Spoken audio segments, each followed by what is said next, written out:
Crucible Arms here again. Thanks for joining us today. Let's talk about carry pistols a little bit. Gold standard for years has been the Glock, right? Subcompact. This is a Glock 2740 cal. This is my everyday carry. But let's assume it's a Glock 26 for the sake of argument, because what we're going to be comparing it to today. Same form factor and everything, just a different caliber. So the Glock 26 is a 9mm. So again, this was kind of the gold standard for a long time, but there's been a lot of advances in the polymers and the ability to do molding, and also because of the popularity of this, you've got other people in the market, including Taurus with the PT709B and the Ruger LC9, and we've got a separate review on the LC9 that'll either be coming out or you've already seen it, depending on when I decide to get it up. So, pun intended. So anyway, let's talk about the Taurus Slim today. It's a gun that I don't think a lot of people would necessarily consider, but it's very Glock-esque in a number of ways. But you're looking at, probably $325 for this pistol, whereas you're going to spend over $500 or around $500 for this one on street price. So I'm not going to tell you it's a Glock. It's not a Glock. I love this gun, but I can tell you this is a very, very good alternative if you're looking for another pistol to take a look at. So, the Taurus. This is the PT709 Slim, and these have all been safety checked, so nothing in the chamber, everything that's on the table here has been safety checked. But a couple of things that jump out at me, one is it is a slimline, okay? So as we've talked about before, and as you know, when it comes to carry pistols, how wide it is a big, big deal to me. I don't really necessarily care how long it is, this dimension. From a comfort standpoint, that doesn't bother me. What is important is the dimension this way, because this is what will stick in your back. I do an in the waistband carry at about 5 o'clock, and so this is what ends up digging into my back. So that's kind of what I'm looking for. I'm looking for how thick is the gun and how tall is the gun. And we don't have the magazines in either of these, but if we stick them in, you can see the difference there. Whoops. It's a little taller, right? The Taurus is a little bit taller, but it's significantly slimmer. And that makes a huge difference when it comes to a comfortable carry as far as I'm concerned. Lengthwise, pretty much the same. In fact, the Glock might be just a touch longer. But again, I don't get overly concerned about that. I just don't think that's necessarily a big deal. So we're here to talk about the PT709, and to be completely correct, this is the PT709B, so it's the latest iteration.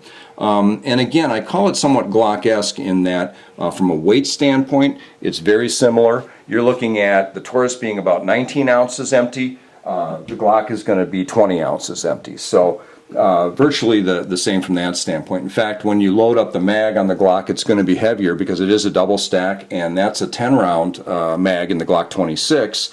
In the PT709, this is a 7+1, so you do have 3 less. So it's going to be lighter from that standpoint. The Glock safety type trigger, it uses the same safety that Glock uses. It is a single action, dual action trigger with multiple strike capacity. So again, it's got a relatively long dual action pull, breaks toward the back, but it does break very clean and it is very predictable. But the other thing that this does is this will pull and strike every single time. So if you get a bad round in the gun and you get a light, a primer that's not so hot, you can go ahead, pull the trigger again, and do a restrike on it. So it's an advantage to this pistol. It's got a nice grip, again a 2-finger grip. It's not going to be a 3-finger grip. I'm sure you can buy magazines with extensions on them. I haven't looked into it, but I don't know why you couldn't. But again, then that's going to add to this dimension and is going to make it harder to carry. So it's got some good heft to it. It's not a baby gun, if you will. I know that the Glock is called the baby Glock, but it's still got some pretty good heft. You feel like you've got a significant gun in your hand. It does come with a thumb safety. Some people are going to like that, some people aren't. I'm not a big thumb safety fan, but I don't behoove anybody who decides that they do want a thumb safety. I don't think it's a bad idea. Other than that, it's something else you have to train for. Any pistol that you're going to carry, any pistol period, whether you're just taking it to the range or you're going to carry it or whatever the circumstance, home defense, you're going to want to train with it. And it's an additional training feature that you're going to have to make sure you understand. Because if you've got this locked, when you draw this in the unfortunate or unlikely circumstance that you have to use it in a self-defense situation, you've got to remember to take that down. So again, that's easily taken care of by training with it. But it is a nice thumb safety. I do like the fact that it cantilevers this way and this way rather than up from the rear and down. It just makes it easier to use your thumb to engage and disengage. But again, you're going to have to practice with that. It's got really nice 3-dot sights on it, low profile again for carry.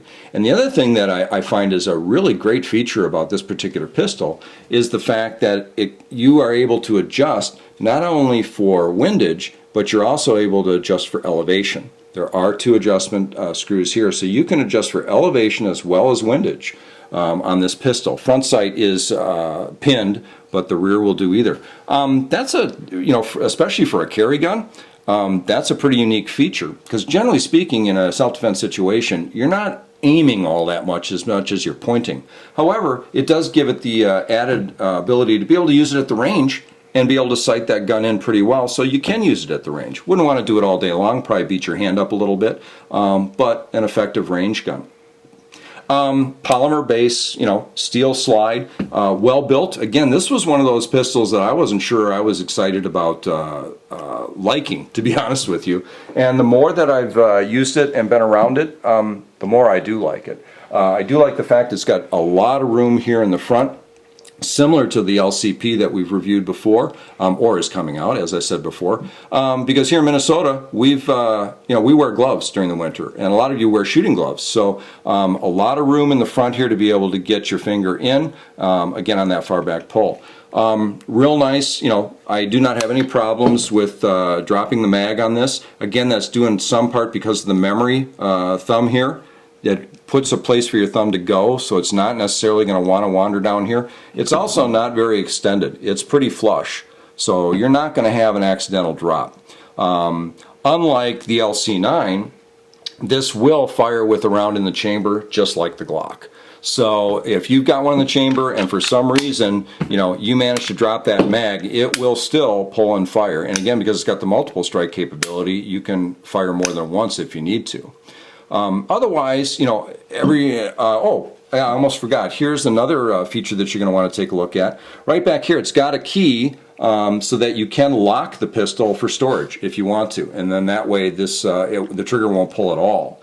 So for those of you who want that extra little sense of security, it does have a key lock here in the back. Some people like that, some people don't. I don't particularly care. It doesn't make a difference to me. Again, for the price point, I think they've put a lot into this pistol. So at this point, why don't we take a couple of seconds here and let's take it down and show you what the insides look like. And this is where you're going to notice it shares a lot of the features with the Glock. Drop the magazine, it works, takes down just like a Glock. Drop that. Out she comes. Spring, doesn't that look familiar to everybody? Barrel. There you are, field stripped. So, this is where you will see some differences between this and the Glock. Not that there's anything bad in here. One of the things they do pack these with a ton of grease when you first get them, so you really got to clean them out before you fire it for the first time. So it's not just gun oil, it's grease. But very straightforward slide, very straightforward design. This looks like a lot of other pistols you've looked at. Not a lot of nooks and crannies in here, which is nice, just makes it a little easier for cleaning. External extractor. It is a striker fire, which I like a lot, as opposed to the hammer fire. So again, Glock-esque in that regard. Same thing with here. Now let's take a look at, here's the Glock. Again, it's a Glock 27, but for all intents and purposes, it's the same on the right, and the Slim PT709 Slim on the left, the Taurus, and you can see, a lot of similarities, a lot of design features that have been, stolen, copied, enhanced, however you want to put it, but not all that dissimilar. Very, but again, you can also see the difference on the frame width. Significant difference on the frame width. So this is definitely going to be easier to carry, this here, than this in terms of comfort. So let's get it back together, and again, it goes back together just like Glocks do. Slide the barrel in, recoil spring, pop that down, slide it on, good to go, just like downtown.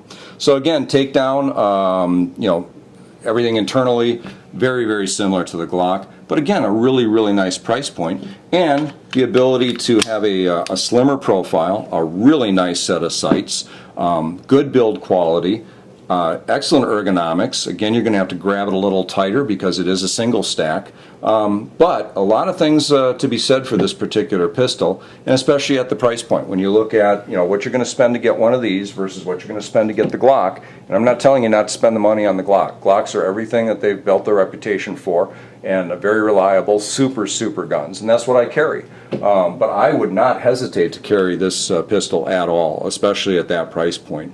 So now what we ought to do is take this off to the range, put some rounds through it, and let you know how it shoots.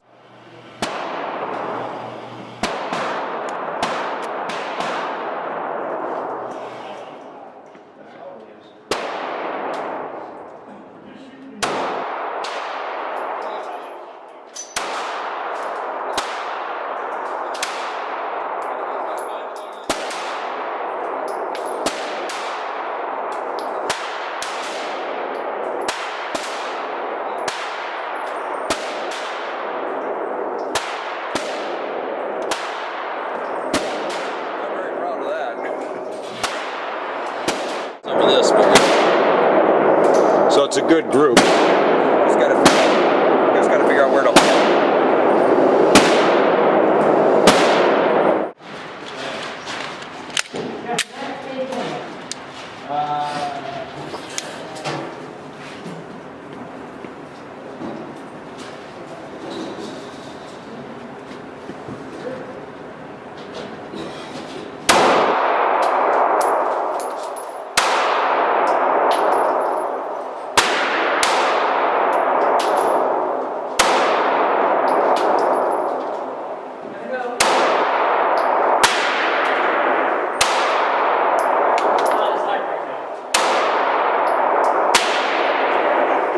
You know what I forgot?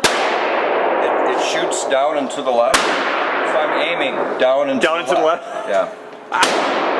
We're going to do one more.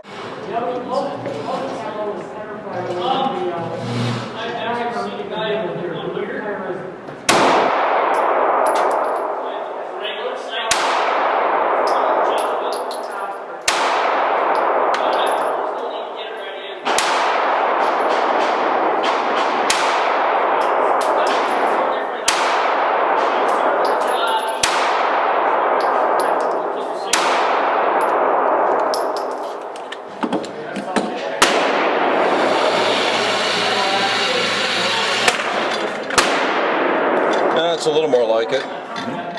Like I say, it definitely shoots down and to the left. Down and to the left. So I pulled it up a little bit, brought it over. So there you go. The Taurus PT709B Slim. I like it a lot. One of the other things that I didn't mention before is what does it come with? Well, you get the hard case. You also get 2 magazines with it, similar again to the Glock, but asimilar to a lot of carry pistols now where they're down to 1 mag. So it is nice again at this price point to get 2 magazines. And then you also get 2 sets of keys, and they're dual function. One is to be able to lock the gun for storage if you want to, and the other one is for adjusting the, again, fully adjustable rear sight on this particular pistol. So a lot of value. I think a lot of value for the money. A great carry pistol, ergonomically shares a lot of things with the Glock in terms of its functional side. Obviously from a fit and size there's differences there, but definitely worth looking at if you're looking at a carry pistol, and also a range-worthy pistol. So it gets to serve that dual purpose for you, or home defense obviously. So again, if you're taking a look at a self-defense pistol or something to carry, definitely one I would take a look at. So thanks again for stopping by Crucible Arms, and we'll see you next time.